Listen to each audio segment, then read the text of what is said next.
Two things about that. The first is that he was creating this mythology for Scotland right after the Act of Union, when Scotland needed this sense of itself, or perhaps a story of itself, this creation of this national myth.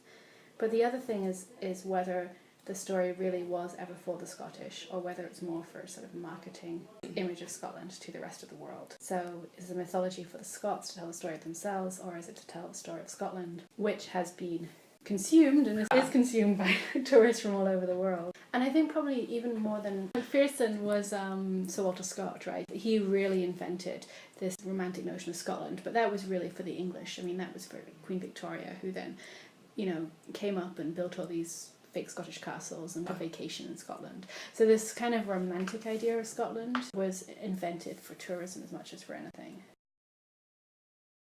I think there's still a really vibrant oral culture, but it's not, there are all of these myths which are kind of relatives of one another, rather than, I don't think you can draw like a direct line, but more that there are myths which sort of contain echoes with them of other stories, and stories that are often placed in a really particular way, but are told in a different way in a different location. Also, there has been this tradition of writing down Scottish folk tales as well, and trying to turn them into literature. I mean, like George Mackay Brown does this as well in the 19th century. In the Orkney Islands, he writes these popular folk tales down. Mm-hmm. So I think there's a tradition of translating the oral into written, but then they kind of exist alongside one another. But there's still a really vibrant storytelling culture, particularly on the islands.